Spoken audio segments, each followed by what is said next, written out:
Death. Since the apple was plucked from the sacred tree, mortality was believed to be God's punishment, a righteous snare to keep mankind from ascending to the stars. They were all so wrong.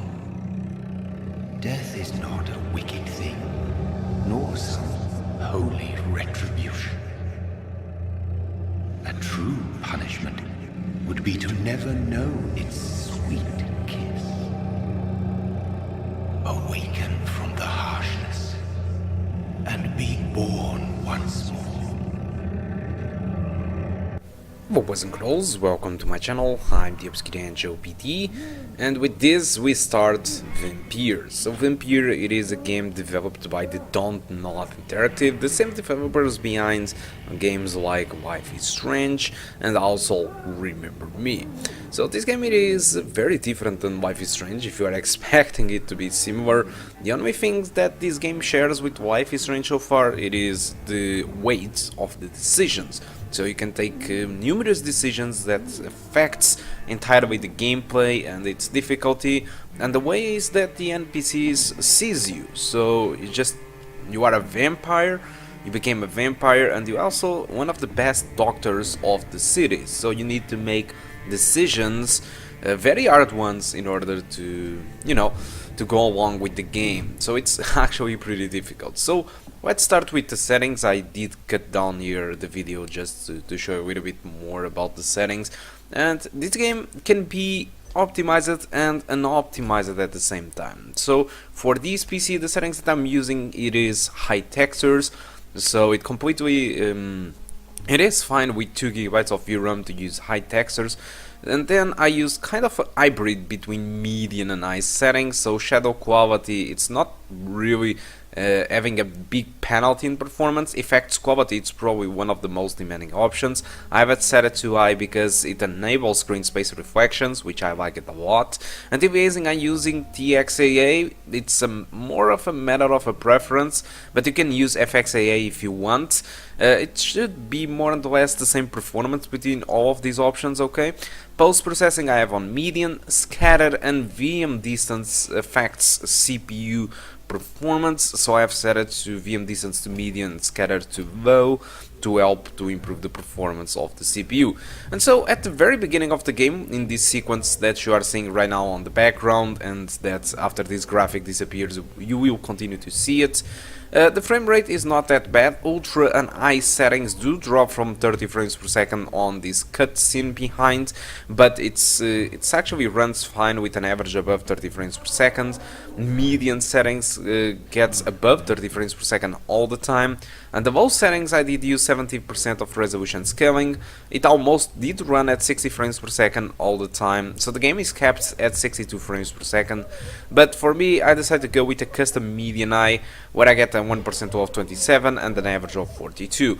Although this was the very beginning. As soon as you start to go and progress through the game, you start to get access to heavy environments like the hospital, and unfortunately the hospital performs very bad. And it's not a GPU fault, it seems to be more of a CPU fault and a lack of optimization of the game regarding its CPU cores. And as you can see, the Ultra, the High, the Median, and my custom Median Eye, all of them drop from 30 frames per second, being my custom median eye the best option that drops less, and the low settings. Okay, so that's why I do recommend you to go with my custom median eye settings, because later on the game, in the environments like hospital, the game starts to be very CPU demanding, and lowering the VM distance and the scatter density should help you if you have a Phenom II. I have a very big bottleneck in this game on that hospital area, and it's a little bit of a shame because the game, sometimes even if I drop the game to the low settings, it's still a lot of bottleneck in there. I mean, the CPU usage doesn't get used, the GPU usage doesn't get used, VRAM usage is not fulfilled in the low settings, and also the RAM usage doesn't get fulfilled. So it seems to me that there is a lack of optimization on the CPU side on this game.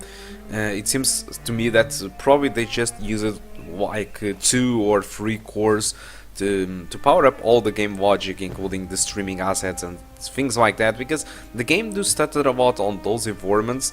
And I've been investigating a little bit on YouTube in channels like Dude Random and a lot of other people playing with high-end PCs, and it seems that for that people the game is absolutely fine with no stutters whatsoever, performing at the frame rate cap with no problems of stutters or CPU. So it seems that you really require a high IPC CPU. What I mean is, for example, an Intel i5 or an i7 or even an i3, but with a very high clock. Okay, that should really perform great in this game. I've been seeing two Santiago videos, and it seems that they shares the same issues with the game. CPUs with the low clock speeds, or just, I don't know. I mean, it's like the cores don't really matter. It matters is the frequency and the IPC of the CPU. And if you don't have one of those CPUs, the game will just savagely stutter on that hospital area and throughout the game. So that's really unfortunate.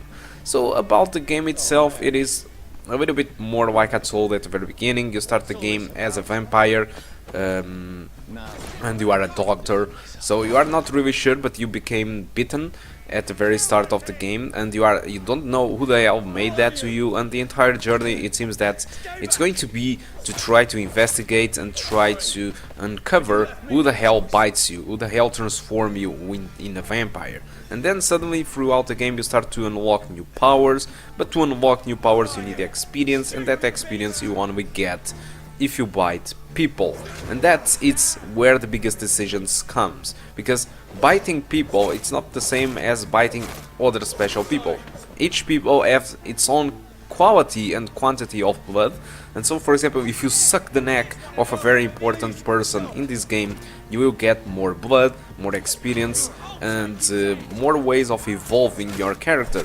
But the problem is, if you evolve that character like that, you are going to lost all the access to that character. The world will change because that character doesn't exist anymore, and people around it will behave in a different way. So every decision in this game, every time you bite an innocent people, but that you wanted to bite because it has a lot of experience that you will earn, well, everything it's going to change. So it's, despite you have a gameplay like a Souls-like more or less, more like a Dark Souls or something, but much more easier of course, despite you have a lot of combat, all your decisions within this game will matter a lot.